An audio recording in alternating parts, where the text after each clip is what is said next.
boyfriend brought his best friend on our road trip and she spent the entire time trying to break us up. So far on the trip I had already caught my boyfriend and his best friend cuddling each other in the backseat while it was my turn to drive, so I was freshly suspicious of them. I tried to drive as long as I could so I wouldn't fall asleep and leave them alone with each other. But eventually, I drove for so long and drank so many energy drinks that I just crashed in the backseat and slept for almost half a day while my boyfriend drove. When I woke up I tried not to make it obvious that I wasn't sleeping anymore so I could try and see how they were acting when they thought I wasn't looking. To no surprise at all I opened my eyes to see his best friend playing with my boyfriend's hair as he drove. If I hadn't been watching her hit on my boyfriend for literally the entirety of our relationship, maybe this would have looked innocent to me, but I knew exactly what she was trying to do. Suddenly a new thought tore through my head: why the hell was he letting this happen?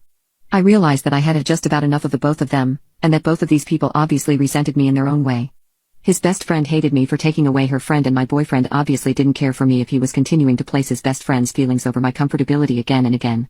I laid there in the backseat still pretending to be asleep while I watched her play with his hair as if they were the happiest couple in the world. To my absolute horror, I realized that she was squirming a little bit in her seat and making these soft, suppressed moaning sounds. That's when I saw my boyfriend turn to look at her and ask her if she liked that. That's when I realized that my boyfriend had his arms stretched over the car's console and was touching her between her legs. I could have grabbed the wheel right then and crashed the car to take us all out with. How emotionally devastated I felt seeing that. But I just sat up straight quickly and asked them if they were having fun.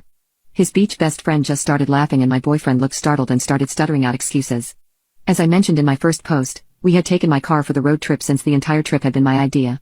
I yelled at my boyfriend to pull the car over right now and for both of them to get the hell out.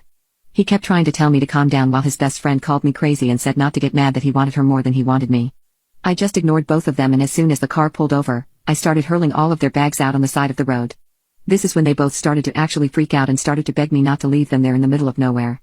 We really were in the middle of nowhere too. We had driven halfway through Montana, and I had woken up when we were in the middle of a long stretch of rural road with no signposts or buildings in sight.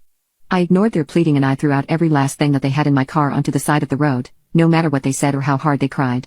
When they realized that I was 100% serious, they started screaming at me, saying that their phones were both going to die soon and that I couldn't just abandon them there. I told them that I was sure they could get through anything if they had each other, since their bond was so strong, and I sped off, leaving them on the other side of the country. Honestly, I know that it was an extreme reaction, but I don't give a damn. I should have cut my bum boyfriend and his best friend out of my life ages ago, but at least I got to watch that smug smile slide off of his best friend's face before I drove away.